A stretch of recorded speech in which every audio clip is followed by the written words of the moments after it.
নমস্কার বন্ধুরা, শুভ বিজয়া। আজকে বিজয়া দশমী এবং উমার কৈলাসে ফিরে যাওয়ার পালা। সবারই মন একটু খারাপ, বিষাদগ্রস্ততা ইত্যাদি রয়েছে। আবার একটা বছরের অপেক্ষা। যদিও এই বছর আমি নিজে দুর্গোৎসবে অংশগ্রহণ করিনি পিতৃবিয়োগের জন্য, তবু আজকে এই ব্লগটা আমি বানাতে বসলাম দুর্গাপূজা সম্পর্কে কিছু তথ্য আপনাদের সামনে পেশ করার জন্য। দুর্গা ঠাকুরের বাহন সিংহ আমরা সকলেই জানি বন্ধুরা, কিন্তু বিভিন্ন জায়গার দুর্গাপুজোতে আমরা সিংহের বিভিন্ন রকমের রূপ দেখতে পাই।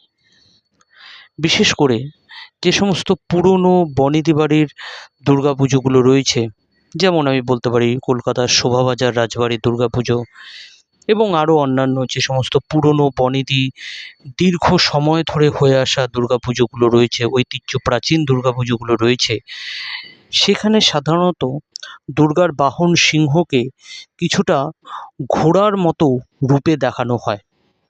তার মুখটা ঘোড়ার মতো অনেকটা সংকুচিত, ল্যাজ অনেকটা ঘোড়ার মতো এবং ঘোড়ার মতোই তার চুল রয়েছে, সেটা সিংহের কেশরের মতো কখনোই মনে হয় না। যদিও অন্যান্য দুর্গাপুজোগুলোতে এবং আরও অন্যান্য জায়গাতে সিংহকে কিন্তু প্রকৃতপক্ষে সিংহ যেরকম থাকে, তার যে সমস্ত বৈশিষ্ট্যগুলো রয়েছে, যেগুলো বৈশিষ্ট্যগুলো একটা সিংহকে সিংহ তৈরি করে এবং একটা ঘোড়াকে ঘোড়া তৈরি করে, সেইভাবেই সিংহকে তৈরি করা হয়ে থাকে। কিন্তু এটা কেন? এই ঘোড়ামুখী সিংহ বা সিংহের এরকম ঘৌর রূপের কারণটা কি? আজকে এই বিষয়টা নিয়ে বলতে আপনাদের কাছে আমি এলাম।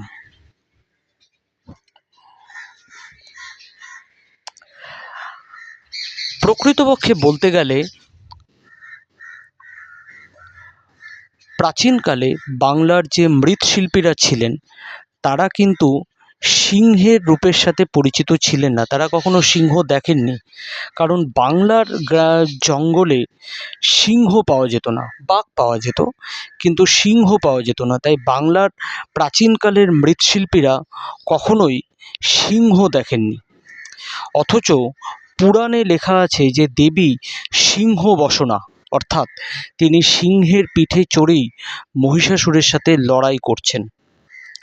কিন্তু যখন মৃৎশিল্পীরা দেবীর মূর্তি বানাতে বসলেন, যেহেতু সিংহ তারা স্বচক্ষে কখনো দেখেননি, তাই সিংহ কীরূপ হতে পারে সেই সংক্রান্ত কোনো রকম ধারণাই তৎকালীন বাংলার মৃৎশিল্পীদের ছিল না।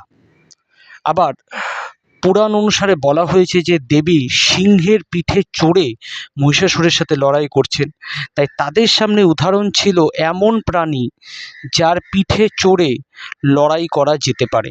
এবং এরকম প্রাণীর উদাহরণ বলতেই আমরা ঘোড়াকে বুঝি, কারণ তারা সর্বত্রই তাদের আশপাশে দেখেছেন যে ঘোড়াতে করে ইংরেজ শাসকরাও যাচ্ছে, রাজা মহারাজারা যুদ্ধ করছে, জমিদারদের আস্তাবলে ঘোড়া রয়েছে। তো তাদের কাছে ঘোড়ার উদাহরণটা স্পষ্ট ছিল যে এ ঘোড়া এমন একটা প্রাণী যার পিঠে চড়ে মানুষে সচরাচর যাতায়াত করে, যুদ্ধ বিগ্রহ ইত্যাদিতে যায়। তাই তারাও সিংহকে অনেকটা ঘোড়ার মতো করে কল্পনা করে তাকে দুর্গার বাহন রূপে বানিয়ে ফেললেন। এই মিথটা বা এই তাদের যে ভ্রান্তিটা, এটা দীর্ঘ সময় ধরে চলে আসছিল। সিংহ ঘৌর রূপেই তৈরি হচ্ছিল। এটা ভাঙল 1880 সালে। আপনারা জানেন যে কলকাতা চিড়িয়াখানা হলো গোটা এশিয়ার মধ্যে, সম্ভবত আমি যদি খুব ভুল না হই, গোটা এশিয়ার মধ্যে সবচেয়ে প্রাচীন চিড়িয়াখানা হচ্ছে কলকাতার আলিপুর চিড়িয়াখানা। এবং 1880 সালে ইংরেজরা প্রথম কলকাতা চিড়িয়াখানাতে সিংহ আনান এবং ইংরেজ বাবুদের দৌলতেই কিন্তু বঙ্গবাসীর প্রথম সিংহ দর্শন ঘটে কলকাতার আলিপুর চিড়িয়াখানাতে। এবং তখন বাংলার মৃৎশিল্পীদের এই ভুল ভাঙল যে সিংহ আদপে কেমন এবং সিংহ এবং ঘোড়ার শারীরিকভাবে অনেক পার্থক্য রয়েছে। কিন্তু বহু বনেদি বাড়িতে যেহেতু সিংহ গৌড়রূপী সিংহের ওপরে চড়া দুর্গার পুজো হয়ে আসছে, তাই তারা নতুন করে সেই প্রথাকে ভাঙলেন না এবং সেই মূর্তি দিয়ে পুজো হয়ে আসলো এবং সেটাই একটা ঐতিহ্যে পরিণত হয়। নতুন যারা পুজো শুরু করলেন তারা তখন সত্যিকারের সিংহ কীরূপ হতে পারে তার বৈশিষ্ট্য দেখে সেই মতো করে সিংহ বানিয়ে দুর্গার বাহন রূপে তাকে সাজিয়ে দিলেন।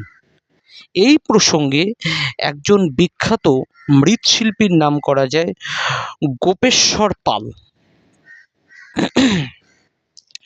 এই গোপেশ্বর পাল সেই সময়ের পশ্চিমবঙ্গের খুব নামজাদা মৃৎশিল্পী ছিলেন এবং তিনি কিন্তু তার সন্তানদিগকে, এমনকি তার অধীনে কাজ করা অন্যান্য মৃৎশিল্পীদেরকে তিনি আলিপুর চিড়িয়াখানায় পাঠিয়েছিলেন যে তারা সিংহের খাঁচার সামনে বসে সিংহের লাইভ স্কেচ তৈরি করতে পারেন এবং সেই দেখে প্রথম সিংহের একটা রূপ মা দুর্গার বাহন রূপে তৈরি করা হয়।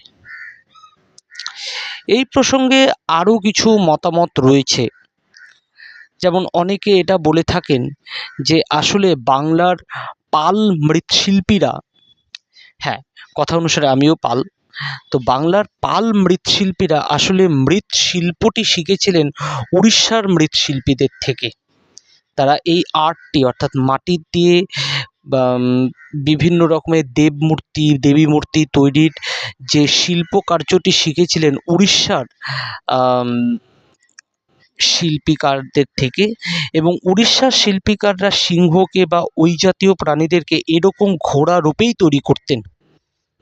তাই তাদের কাছ থেকে শিখে বাংলার মৃৎশিল্পীরাও গৌড়রূপী সিংহই তৈরি করতে শুরু করলেন, যদিও পরবর্তীকালে সে প্রথা কিছুটা ভাঙে। কোনো ক্ষেত্রে গৌড়রূপী সিংহ চলে, কোনো ক্ষেত্রে প্রকৃতপক্ষে সিংহ যেরকম দেখতে হয় তার বৈশিষ্ট্য অনুসারে সিংহ গঠন করা হয়। এর মধ্যে আরেকটি মতামত চলে আসে, অনেকে বলে থাকেন যে ব্রিটিশ শাসনকালে ব্রিটিশ শক্তির প্রধান চিহ্ন ছিল সিংহ মূর্তি। আপনি যদি আজও কলকাতাতে ভিক্টোরিয়া মেমোরিয়ালের সামনে যান তাহলে সেখানে কিন্তু সিংহের একটা বড় অবয়ব আপনি দেখতে পাবেন। তাই ব্রিটিশ শাসনের প্রধান চিহ্ন ছিল সিংহ মূর্তি, আক্রমণরত সিংহ মূর্তি। এবং ব্রিটিশরা গোটা পৃথিবীতে যেখানে যেখানে রাজত্ব করেছে সেখানকার নিজেদের রাজপ্রাসাদগুলোতে এরকম আক্রমণরত সিংহ মূর্তি গঠন করেছিলেন।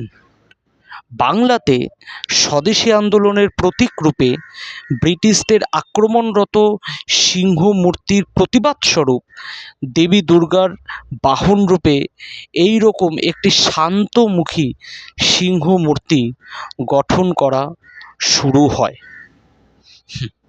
এই প্রসঙ্গে আপনাদের কি অভিমত বন্ধুরা আমাকে জানান।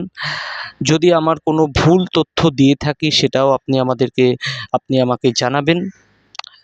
আশা রাখি আজকের ভিডিওটাও আপনার খুব ভালো লেগেছে। যদি ভালো লাগে কমেন্ট করুন, লাইক, শেয়ার এবং সাবস্ক্রাইব করুন আমার চ্যানেলটিকে।